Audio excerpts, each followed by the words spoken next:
విజయ్ గారు కెరీర్ స్టార్టింగ్లో కూడా అన్నయ్య గారు కూడా కామన్ మ్యాన్ లాగా ఉండే సబ్జెక్ట్స్ని ఎంచుకునేవారు. అలాంటి పాత్రలు చేయడానికి కాస్త ఎక్కువగా ప్రియారిటీ ఇచ్చేవారు.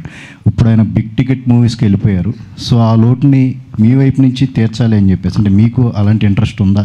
అన్నయ్య మీరు డిస్కషన్ ఎట్లా ఉంటుంది మీ కామన్ మ్యాన్ రోల్స్ని చేయటం? అట్లా డిస్కషన్ పర్టికులర్లీ ఏమి ఉండదు. అంటే నేను ఇలాంటి సినిమాలు చేయాలనుకుంటున్నా అనేది ఉండదు. బట్ యాక్చువల్లీ నాకు ఎప్పుడూ ఓవర్ ద టాప్ క్యారెక్టర్స్ ఏం రాలేదు. నాకు వచ్చేవన్నీ కూడా అంటే నాకు ఏదైనా రిలేటబుల్ ఫేస్, ఒక బాయ్ నెక్స్ట్ డోర్ ఫేస్ ఉంది కాబట్టి నాకు అలాంటి క్యారెక్టర్స్ వస్తాయి. కానీ బాయ్ నెక్స్ట్ డోర్లోనే 1,000,000 స్టోరీస్ చెప్పొచ్చు. So I'm happy that I'm able to do those films. Vaishnav గారు, యాక్చువల్గా ఇప్పుడు అమ్మాయిలంతా సో ఆధునిక యూత్లు అనేవాళ్ళు మగాళ్ళని డామినేట్ చేస్తూ అంటే వీళ్ళకన్నా ఎక్కువగా బయట తిరుగుతున్నారు. అంటే బయట వాళ్ళకి నచ్చినట్టుగా వాళ్ళు బతకగలుగుతున్నారు. మీన్స్ అంటే ఇంతకుముందు కన్నా ఇప్పుడు ఇండిపెండెంట్గా ఓపెన్గా ఉండగలుగుతున్నారు కదా. సో మీరు తీసుకున్న బ్యాక్డ్రాప్ కూడా అది ఇంకా చాలా అడ్వాన్స్డ్ ఇదిలో ఉండే ఏరియా, అంటే లండన్, యూకే అదంతా. సో దీంట్లో మీ క్యారెక్టర్ అనేది ఎంతవరకు మన ఈ సొసైటీకి రిలేటబుల్గా ఉంటుంది? ఈ దీనికి అమ్మాయిలు ఇండిపెండెంట్గా ఉండాలి కదా సార్. ఈ సినిమాలో కూడా ఆ అమ్మాయి ఇండిపెండెంట్గా ఉంటుంది. మరీ ఓవర్ బోర్డ్ అట్లే ఉండదు. ఆ అమ్మాయికి లైఫ్కి, ఆ అమ్మాయి లీడ్ చేసిన లైఫ్కి ఎంతవరకు ఫ్రీడమ్ కావాలనుకుంటుందో అంతే ఉంటుంది. సో ఈ కడలి లాంటి అమ్మాయిలు కూడా చాలామంది బయట ఉన్నారు. అది ఈ సినిమా చూసిన తర్వాత మీకే అర్థమవుతుంది, అరే ఆ అమ్మాయి కూడా ఇట్లనే కదా అని. So yeah. సో డైరెక్టర్ గారు, యాక్చువల్గా అంటే ఎప్పుడు లవ్ స్టోరీస్ సంబంధించి బాయ్స్ లవ్ స్టోరీస్ పోర్ట్రే చేస్తున్నప్పుడు అమ్మాయిని అంటే అమ్మాయిని కొంచెం అంటే అబ్బాయి విక్టిమ్ లాగా అమ్మాయి తరపు నుంచే జరిగింది అన్నట్టు చూపిస్తుంటారు మామూలుగా. ఈ సినిమాలో మీరు ఎవరి పాయింట్ ఆఫ్ వ్యూలో చూపించారు? ఇద్దరి పాత్రలకి ఎలా న్యాయం చేశారు, మేల్ ఫీమేల్? ఎవరి పాయింట్ ఆఫ్ వ్యూలో ఉండదండి సినిమాది. Basically both, it balance both. So basically మీరు ఏ పర్స్పెక్టివ్లో అడిగారో నాకు కొంతవరకు అర్థమైంది. So basically if there is ఒక రిలేషన్షిప్లో ఒక అమ్మాయి ఒక అబ్బాయి ఉంటే అక్కడ ఏదైనా ఒక అమ్మాయి వల్ల తప్పు జరిగితే you can't blame the whole gender.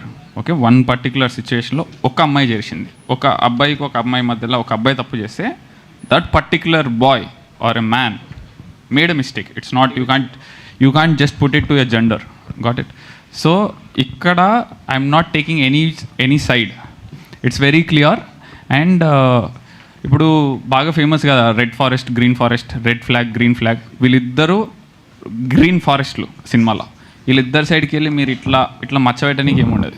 ఇద్దరు పర్ఫెక్ట్ ఉంటారు సినిమాలో. ఒక్కరు కూడా ఏం తప్పు చేయరు. అకార్డింగ్ టు మీ అది తప్పు కాదు. అంటే అన్న నన్ను చూడగానే విక్టిమ్లా అనిపిస్తున్నా. ఎందుకన్నా అట్లా చేస్తారు? మంచోళమే అన్న మేమంతా. మీ క్యారెక్టర్ కూడా ఇప్పుడు మీరు ఈ సినిమాలో చూస్తే ఆధునిక అంటే ట్రెండీ ఇదిలా కనిపించారు. ప్లస్ మీరు గొంగడి అది కూడా వేసుకొని ఒక ఇదిలో కనిపించారు. సో ఈ వేరియేషన్ అనేది ఎలా ఉంటుంది మీ క్యారెక్టర్? అది సినిమాలో ఉండదండి. సినిమాలో బేసికల్గా ఆయన దాంట్లో సినిమాలో Goreti Venkanna Gaddar especially Telangana folk fan.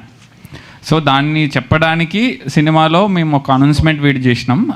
ఆ వీడియో సినిమాలో ఉండదు. జస్ట్ ఆ క్యారెక్టరైజేషన్ అదంతా చూపించడానికి చేసిన వీడియో. ఆ క్యారెక్టర్ ఇన్నర్ రిప్రజెంటేషన్ ఆ కాస్ట్యూమ్ ద్వారా చూపించినాం అంతే. అది సినిమాలో వేరేలా ఉంటుంది అంతే. ఆనంద్ బ్రో, అదే మీకు సినిమాకి గ్యాప్ వస్తుంది. ఇప్పుడు కూడా 2 years అబో అయింది. ఎందుకు రీజన్ ఏంది ఇంత గ్యాప్ రావడానికి? అంటే కొన్ని యూ కాంట్ కంట్రోల్ ఎవ్రీథింగ్ కదా, కొన్ని అట్లా జరిగినాయి. బట్ యాక్చువల్లీ ఈ సినిమా ఒకటి అయిపోయింది, తక్షకుడు అనే సినిమా ఒకటి అయిపోయింది, ఇంకో సినిమా కూడా సగం అయిపోయింది. So all of those films will come out now. త్వరలో యాక్చువల్లీ 3 years అయిపోతుంది బేబీ వచ్చి. So I mean I'm happy, I'm getting so many movies, I'm not complaining. More than volume of films I want to do good films అంతే. రష్మిక మీ ఇంట్లోకి వచ్చినాక మీలో వచ్చిన మార్పు ఏంటి? మీ ఫ్యామిలీలో ఏంటిది? రష్మిక మీకు ఇంట్లోకి వచ్చాక మీ ఫ్యామిలీలో వచ్చిన మార్పు ఏంటి? చాలా అంటే అఫ్ కోర్స్ చాలా positive energy she always carries, she's a very supportive person. So తను వచ్చినాక ఇంకా ఇంట్లో లైక్ దట్ ఫీలింగ్ బ్రైట్నెస్ అనేది చాలా పెరిగింది. So yeah, okay, all the best. Thank you. అయితే హాయ్ హాయ్. మీరు అన్ఫినిష్డ్ స్టోరీ అని చెప్పారు. Yeah. ఆనంద్ ఇప్పుడే బయటికి వెళ్ళి మంచి ఫీల్తో వెళ్తాను చెప్పారు. Mm. సాధారణంగా తెలుగు సినిమా అంటే చివరిలో హ్యాపీ ఎండింగ్తో మంచి ఫీల్ వస్తూ ఉంటుంది. ఇక్కడ ఇన్కంప్లీట్ స్టోరీతో ఒక మంచి ఫీల్ ఎలా వస్తుంది? That's a brilliant question. Thank you for asking this. It's a very nice detail that you figured out. And basically, దీనికి ఒక చిన్న explanation. It's a very boring explanation. I'm giving a disclaimer before. So బేసికల్గా story ఎట్లుంటుందంటే ఒక start, ఒక mid, ఒక end ఉంటుంది. ఏ సినిమాకైనా ఒక స్టార్ట్ వస్తుంది, ఒక క్యారెక్టర్ ఇట్లుంటాడు, ఆయనకు ఒక కష్టం వస్తుంది, ఆ కష్టం యాంప్లిఫై అవుతుంది ఇంటర్వెల్కి. తర్వాత దాని మీద ఆయన ట్రై చేస్తూ ఎండింగ్ ఒక స్టోరీ వస్తుంది బేసికలీ. చెప్తున్నా ఒక నిమిషం. అయితే ఏమైందంటే ఆ ఎండింగ్ వచ్చే వరకు మనం ఏం చేస్తాం అంటే శుభం అని వేసి ఒక స్టోరీ, పూర్తి స్టోరీ చూసినాం అన్న ఒక ఫీలింగ్ ఇస్తాం. సో నేను ఈ సినిమా రాస్తున్నప్పుడు కూడా వాట్ ఐ ఫెల్ట్ వాజ్, ఇప్పుడు 90s చూసినా కూడా when I was writing I don't wanted to put one ending to a film because there are love stories. That is the reason it has 2 parts. One, love స్టోరీస్లా కానీ లైఫ్లో కానీ ఒక story, ఒక అమ్మాయిని చూస్తాం, నచ్చుతుంది, పెళ్లి చేసుకోవాలి అంటే అమ్మాయి మనం తిరిగి లవ్ చేస్తే చాలనుకుంటాడు. ఫస్ట్ హర్డిల్ అది ఉంటుంది, అది అయిపోయిన తర్వాత ఇద్దరికి డిఫరెన్సెస్ వస్తాయి కొన్ని రోజులు. అరే ఇద్దరం నార్మల్గా ఉంటే చాలరా అనిపిస్తుంది. కొన్ని రోజులకి ఒక బాండింగ్ స్టార్ట్ అవుతుంది. తర్వాత పెళ్లి చేసుకుందామంటే ఇంట్లో ఒప్పుకోరు. సో మళ్ళీ అదొక జర్నీ స్టార్ట్ అవుతుంది. తర్వాత వాళ్ళిద్దరూ ఇంట్లో ఒప్పించుకొని పెళ్లి చేసుకున్న తర్వాత వాళ్ళ లవ్ స్టోరీ ఎండ్ అయిపోయిందని మీ ఫీల్ అవుతారా? లేదు కదా, కంటిన్యూ అవుతుంది. So you can't tell that till they die. Your stories will never end. So that is what I wanted to tell through this film, that there is no ending to love when it is an unfinished story. మన స్టోరీలు అన్నీ కూడా death తోటే end అవుతుంది కదా, because life అనేది it goes on and on. So that's what saying. One personal question, చాలా డీప్గా చెప్పారు ఆన్సర్. మీరు కనీసం 2-3 సార్లు అలా పడి ఉంటే కానీ జరిగి ఉంటుంది అది. మీరు ఎన్నిసార్లు పడ్డారు? ఒక్కటే సార్ అండి. That was one love when I was in UK. That's it. Apart from that never. Success it's too personal. Cinema talk.